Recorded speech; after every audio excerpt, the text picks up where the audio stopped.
ఏపీలో నెక్స్ట్ సీఎంగా ఎవరు రావాలనుకుంటున్నారు? ఎవరు గెలిచినా మనకి తప్పదండి బాధలు. ఎవరు అందరి పేదవాళ్ళు మాత్రం ఆదుకోవాలి. ఎలా అనిపిస్తున్నాయి మరి జగన్ గారి పథకాలు? పథకాలన్నీ పర్వాలేదు, బాగానే ఉన్నాయండి. మీకు ఏమన్నా పథకాలు అనిపిస్తున్నాయి? నాకు అమ్మ ఒడి, ఇళ్ళ స్థలం వచ్చింది, పెన్షన్ వస్తుంది.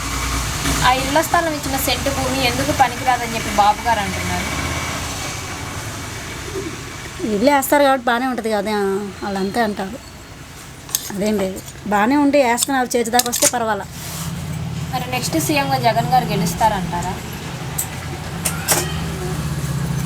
గెలుస్తారు, ఎందుకు గెలవరు?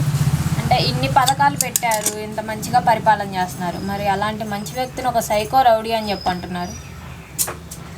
అదేం లేదులేండి, మంచి చేస్తున్నారు, ఇప్పుడు మంచిగా జరిగిద్ది, అదేం కాదు. నెక్స్ట్ సీఎంగా గెలిపించుకుంటారా మరి? గెలిపించుకుంటా, ఎందుకు గెలిపించు. మరి తెలంగాణ కేసీఆర్ గారు ఎలా అయితే ఓడిపోయారో ఇక్కడ కూడా జగన్ గారు అంతే ఓడిపోతారని చెప్పి అంటున్నారు చంద్రబాబు గారు.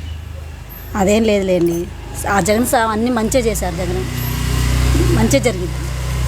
ఎవరు గెలిచినా తప్పదు మనకి.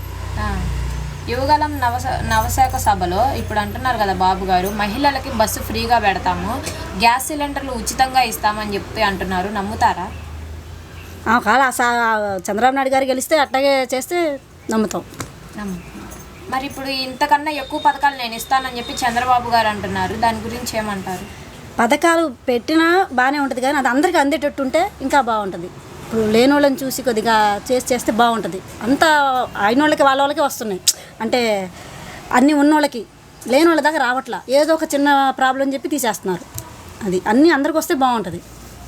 సీఎంగా అయితే జగన్ గారు గెలుస్తారు కదా.